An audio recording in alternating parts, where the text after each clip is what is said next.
we're talking about Bigfoot's environment and how humans are encroaching on Bigfoot's environment. Now, if Bigfoot is a human, it's a prehistoric one, but nonetheless, we have other humans encroaching on its environment. Well, we also talked in past episodes about how there's a drought going on right now. Maybe that's the reason why we are seeing more Bigfoot. They're coming down out of the hills.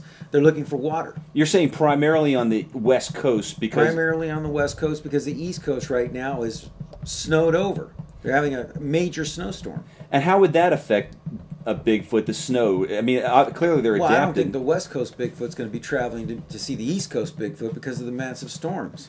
But you think that the fur, the thick yak-like fur on Bigfoot, is not going to create any problems with the snow? They're perfectly fine. And the West Coast Bigfoot is going to create problems because we're having a drought and it's hot.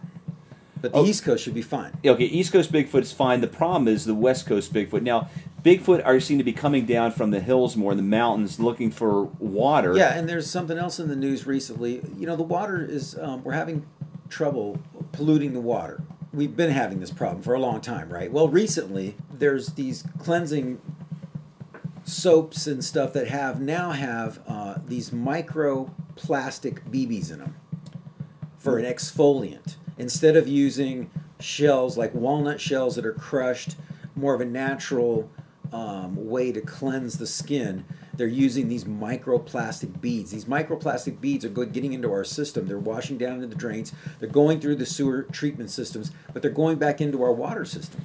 So there's fish are eating them. And humans are. Humans are eating the fish. You know, this could have an effect on Bigfoot. That seems like the strangest, most bizarre, most convoluted way of why in the hell would someone human come up with some kind of crap like that? It's cheap.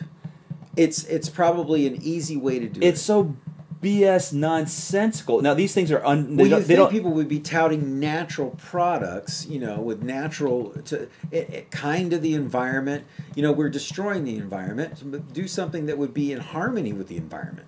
So this is basically, is it non-biodegradable? Non-biodegradable. It's unthinkable. It's unthinkable. It is unthinkable. It's a shame. And what's happening is fish are being tricked by this because it looks like they're natural food.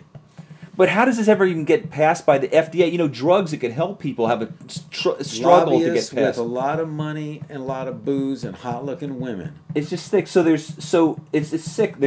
There's little beads that get in the water, so idiots can have their when they wash their hands something to scrub the skin, like some kind of granules, and they're real tiny, and they're getting into use something natural. Yeah, why do that? It's absurd, and clearly every creature is affected. Well, not only look, we're purchasing it as consumers. We're using it.